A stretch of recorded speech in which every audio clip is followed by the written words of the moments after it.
Hello दोस्तों, कैसे हैं आप सब? उम्मीद करता हूं आप सब अच्छे होंगे। कंप्यूटर फंडामेंटल के पिछले पार्ट में हमने पढ़ा था टाइप्स ऑफ कंप्यूटर के बारे में। आज के इस पार्ट में हम पढ़ेंगे इनपुट और आउटपुट डिवाइसेस क्या हैं, कौन सी डिवाइस हमें क्या प्रोवाइड करती है, इसके बारे में हम विस्तार से आगे चर्चा करेंगे। तो चलिए चलते हैं कंप्यूटर स्क्रीन पर और जानते हैं इनपुट और आउटपुट डिवाइसेस क्या है। एक कंप्यूटर में दो तरीके के डिवाइसेस का प्रयोग किया जाता है। पहला होता है इनपुट डिवाइस और आउटपुट डिवाइस। इनपुट डिवाइस में कुछ हमारे मुख्य डिवाइसेस होते हैं, जैसे keyboard, mouse, scanner, microphone, track ball, light pen. और आउटपुट डिवाइसेस में कुछ मुख्य डिवाइसेस होते हैं, जैसे monitor, printer, headphone, projector, speaker और फ्लोटर। इन इनपुट डिवाइसेस द्वारा कंप्यूटर को डाटा या निर्देश देने तथा आउटपुट डिवाइस द्वारा रिजल्ट प्राप्त करने के लिए किया जाता है। अब हम बात करेंगे इनपुट डिवाइसेस की। जिन उपकरणों द्वारा निर्देश एवं डाटा हम कंप्यूटर को देते हैं उन्हें हम इनपुट डिवाइस कहते हैं, जैसे आपका keyboard, mouse, scanner, microphone, track ball, light pen आदि। बात करते हैं कीबोर्ड की। कीबोर्ड एक इनपुट डिवाइस है। इसके द्वारा प्रोग्राम एवं डाटा को कंप्यूटर में एंटर किया जाता है। यह टाइपराइटर के कीबोर्ड जैसा ही होता है। इसमें अल्फाबेट, नंबर, स्पेशल की, फंक्शन की होते हैं। जब एक की दबाई जाती है तब एक इलेक्ट्रॉनिक सिग्नल उत्पन्न होता है, जो कीबोर्ड इनकोडर नाम के इलेक्ट्रॉनिक सर्किट द्वारा डिटेक्ट किया जाता है और वह डेटा हमारा प्रोसेस के लिए कंप्यूटर में चला जाता है। अब बात करते हैं माउस की। माउस भी एक इनपुट डिवाइसेस है। माउस कंप्यूटर की सबसे महत्वपूर्ण पॉइंटिंग डिवाइस है। यह भी एक इनपुट डिवाइस ही है। इसका प्रयोग स्केचेस, डायग्राम आदि ड्रा करने में, टेक्स्ट को सिलेक्ट करने, इंस्ट्रक्शंस देने आदि में किया जाता है। इसमें दो बटन लेफ्ट और राइट तथा तीसरा बटन स्क्रॉल बटन भी ऑप्टिकल माउस में होता है। माउस दो प्रकार के होते हैं, पहला आपका मैकेनिकल और दूसरा ऑप्टिकल। अब बात करते हैं हम ट्रैक बॉल की। ट्रैक बॉल माउस की ही तरह एक इनपुट डिवाइस है, लेकिन इसमें नीचे का भाग ऊपर की तरफ होता है। जैसे मैकेनिकल माउस में एक बॉल नीचे की तरफ होता है, उसी तरह ट्रैक बॉल में एक बॉल ऊपर की तरफ होता है, जिसे हम घुमाकर कंट्रोल की मूवमेंट को मैनेज करते हैं और इनपुट प्रदान करते हैं। जॉयस्टिक की बात करें, जॉयस्टिक प्रायः गेम एप्लीकेशन के लिए प्रयोग किया जाता है। यह कंप्यूटर सिस्टम को इनपुट प्रदान करता है। इस इनपुट डिवाइस में इनपुट हम अंगूठे से जॉयस्टिक के बटन को प्रेस करके देते हैं। इस डिवाइस के नीचे एक गोलाकार बॉल होता है जिस पर यह घूमता है। लाइट पेन की बात करें तो किसी कंप्यूटर सिस्टम की स्क्रीन में इनपुट देने के लिए लाइट पेन का प्रयोग किया जाता है। जैसे आप तमाम वीडियो रिकॉर्डिंग में देखते होंगे, स्क्रीन पर पेन के द्वारा राइट करते हैं और वो आपके कंप्यूटर स्क्रीन पर राइट होता रहता है। उसी को हम लाइट पेन कहते हैं। यह सीआरटी स्क्रीन को छूता है। जहां आप पास होते समय स्क्रीन पर रास्टर को डिटेक्ट कर सकता है। माइक्रोफोन आपका है। माइक्रोफोन को कंप्यूटर सिस्टम में जैक पोर्ट द्वारा कनेक्ट करके हम साउंड इनपुट करते हैं। यह एक इनपुट डिवाइस है। जब भी हमको ऑडियो रिकॉर्डिंग की जरूरत होती है तो हम माइक्रोफोन का ही प्रयोग करते हैं। स्कैनर, इस डिवाइस का प्रयोग चित्र अथवा शब्दों को डिजिटल रूप में बदलकर स्क्रीन पर देख सकते हैं। जैसे हमारा प्रिंटर होता है, उसमें स्कैनर लगा रहता है। हम किसी भी हार्ड कॉपी को सॉफ्ट कॉपी में परिवर्तित करने के लिए स्कैनर का ही प्रयोग करते हैं। ये हमारे मुख्य इनपुट डिवाइसेस हैं। इनके न रहने पर हमें कंप्यूटर पर काम करने में काफी अधिक कठिनाई का सामना करना पड़ेगा या हम नहीं भी कर पाएंगे। तो हम बात करते हैं आउटपुट डिवाइसेस की। तो आउटपुट डिवाइसेस में किसी भी निर्देश एवं डाटा को कंप्यूटर में इनपुट डिवाइस के माध्यम से उपलब्ध कराया जाता है। कंप्यूटर जिन निर्देशों को प्रोसेस करता है तथा जिन उपकरणों के द्वारा कंप्यूटर हमें रिजल्ट देता है या प्रदर्शित करता है, उन्हें आउटपुट डिवाइस कहते हैं। आउटपुट डिवाइस जैसे आपका स्पीकर, प्रिंटर, प्रोजेक्टर, प्लॉटर आदि आउटपुट डिवाइस कहलाते हैं। आउटपुट डिवाइसेस दो तरीके के होते हैं। एक हमारा हार्ड कॉपी आउटपुट होता है और दूसरा सॉफ्ट कॉपी आउटपुट होता है। हार्ड कॉपी आउटपुट जो प्रिंट डॉक्यूमेंट के रूप में होता है उसे हम हार्ड कॉपी आउटपुट कहते हैं। जैसे प्रिंटर द्वारा किसी इमेज या डॉक्यूमेंट को पेपर में प्रिंट किया जाता है। कभी इसे हम प्रिंट आउट करते हैं, अर्थात इस आउटपुट की एक फिजिकल फॉर्म होती है जिसे हम छू सकते हैं। आमतौर पर प्रिंटर या फैक्स मशीन के द्वारा हम इसे आउटपुट प्राप्त करते हैं। यानी हम कह सकते हैं एक ऐसा आउटपुट जिसे हम छू सकते हैं, जिसे हम कंप्यूटर के द्वारा पेपर पर प्रिंट करते हैं, वो पेपर प्रिंटेड आउटपुट हमारा हार्ड कॉपी आउटपुट होता है। सॉफ्ट कॉपी आउटपुट वो आउटपुट होता है जो हम कंप्यूटर स्क्रीन पर, प्रोजेक्टर पर देखते हैं, वो हमारा सॉफ्ट कॉपी आउटपुट होता है। अब हम बात करते हैं मॉनिटर की। मॉनिटर हमारा एक सॉफ्ट कॉपी आउटपुट है। मॉनिटर बिल्कुल टीवी की तरह ही दिखता है। कंप्यूटर के रिजल्ट या आउटपुट को हमें मॉनिटर या पर ग्राफिक के फॉर्म में दिखता है और इसे हम विजुअल डिस्प्ले यूनिट भी कहते हैं। मॉनिटर पर जो ग्राफिक्स के फॉर्म में हमें आउटपुट मिलता है वो पिक्सल्स की मदद से बनते हैं।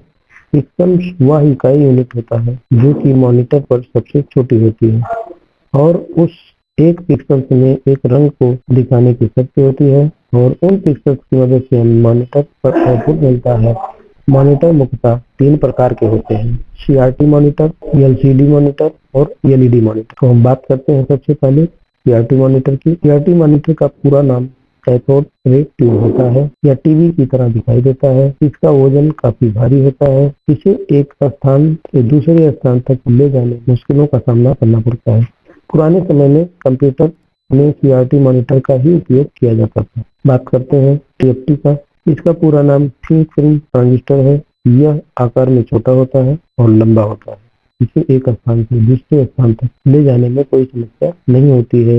यह उपयोग करने में काफी आसान होता है। नेक्स्ट आपका LCD मॉनिटर है। इसका पूरा नाम लिक्विड क्रिस्टल डिस्प्ले है। इसे उपयोग करना बहुत आसान होता है। यह दिखने में छोटा और लंबा होता है। यह TFT स्क्रीन की तरह ही दिखाई देता है। इसे एक स्थान से दूसरे स्थान तक ले जाना काफी आसान होता है।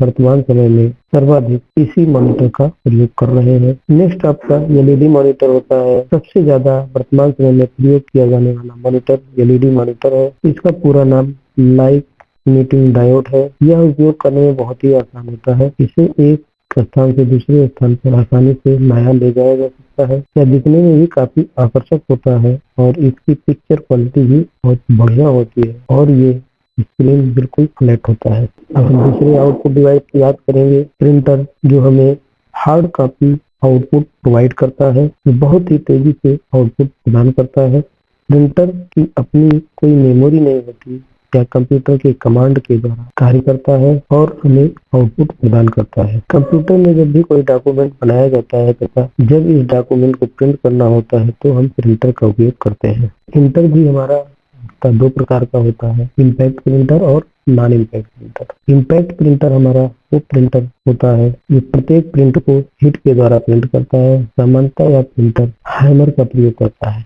इम्पैक्ट प्रिंटर भी 2 प्रकार के होते हैं, कैरेक्टर प्रिंटर और लाइन प्रिंटर। कैरेक्टर प्रिंटर की बात करें तो यह एक बार में एक ही कैरेक्टर प्रिंट करता है। यह एक बार में एक लाइन प्रिंट नहीं करता। डॉट मैट्रिक प्रिंटर और Daisy wheel printer character printer में होते हैं। बात करें लाइन प्रिंटर की तो यह हाई स्पीड इम्पैक्ट प्रिंटर होता है जो एक बार में एक लाइन प्रिंट करता है। बड़े कंप्यूटर के लिए हाई स्पीड प्रिंटर की आवश्यकता होती है क्योंकि यह प्रति सेकंड 500 से लेकर के 3000 लाइनों को प्रिंट कर सकता है। लाइन प्रिंटर भी 2 तरीके होते हैं, ड्रम प्रिंटर और चैन प्रिंटर। अब हम बात करते हैं नॉन इम्पैक्ट प्रिंटर की। नॉन इम्पैक्ट प्रिंटर को पेज प्रिंटर भी कहा जाता है क्योंकि यह प्रिंटर एक बार में एक पेज प्रिंट करता है। इसमें कैरेक्टर और इमेज को प्रिंट करने के लिए रिबन का प्रयोग नहीं किया जाता है। इम्पैक्ट प्रिंटर की तुलना में इसकी प्रिंटिंग क्वालिटी काफी ज्यादा अच्छी होती है और ये प्रिंटर भी 2 तरीके का होता है, इंकजेट प्रिंटर और लेजर प्रिंटर।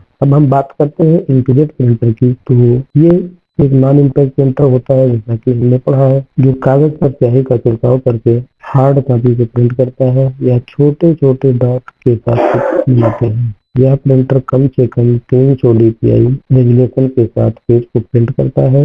कुछ नए इंकजेट प्रिंटर 600 dpi या अधिक पर पूर्ण रंग की हार्ड कॉपी प्रिंट कर सकते हैं। बात करते हैं लेजर प्रिंटर की। लेजर प्रिंटर भी नॉन इम्पैक्ट प्रिंटर होता है।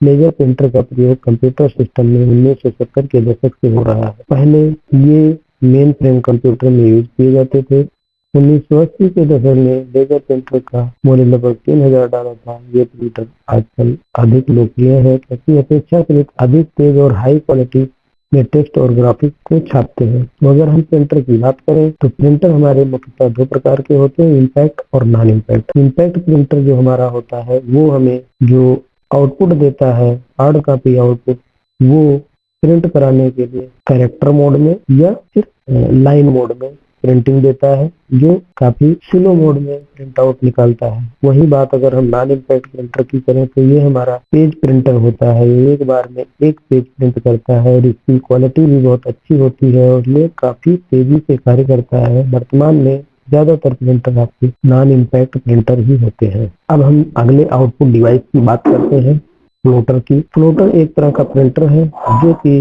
वेक्टर ग्राफिक्स को छापने के काम में आता है। फ्लोटर एक आउटपुट उपकरण है जो कि ग्राफ और डिजाइन को छापने में काम करता है। यह सामान्य रूप से बड़े आकार के ग्राफ और मैप जैसे कि इंजीनियरिंग डिजाइन, चित्र और बड़े आकार के पोस्टर बनाने में काम आता है। डिजिटल तरीके से चलने वाले फ्लोटर XY राइटर को आउटपुट उपकरण की तरह इस्तेमाल करते हैं जिससे कि वह इनके माप आसानी से ले सके। XY का मतलब होता है हाइट एंड विड्थ। बात करते हैं अगले आउटपुट की, स्पीकर। स्पीकर एक कंप्यूटर हार्डवेयर आउटपुट डिवाइस है जिसका उपयोग कंप्यूटर से कनेक्ट करके ध्वनि को सुनने के लिए किया जाता है। जब भी हम किसी वॉइस रिकॉर्डिंग को सुनते हैं तो हम स्पीकर का प्रयोग करते हैं। बात करते हैं प्रोजेक्टर की। प्रोजेक्टर कंप्यूटर का एक आउटपुट डिवाइस है जिसके द्वारा किसी प्रकार के इमेज या वीडियो को सफेद पर्दे या दीवार पर दिखाया जाता है। इमेज या वीडियो को विस्तार से समझने के लिए प्रोजेक्टर का इस्तेमाल किया जाता है। प्रोजेक्टर के द्वारा स्क्रीन पर दिखाई देने वाले इमेज या वीडियो को यूजर अपने अनुसार प्रस्तुत कर सकता है, जैसे सिनेमा हॉल में, बिजनेस मीटिंग में और जगह पर प्रोजेक्टर का उपयोग किया जाता है। सो गाइज, इनपुट और आउटपुट डिवाइसेस के बारे में हमने इस पार्ट में विस्तार से बताया। उम्मीद करता हूँ यह टॉपिक आपको अच्छे से समझ में आया होगा। अगले अध्याय में हम चर्चा करेंगे कंप्यूटर मेमोरी के बारे में। तब तक के लिए धन्यवाद।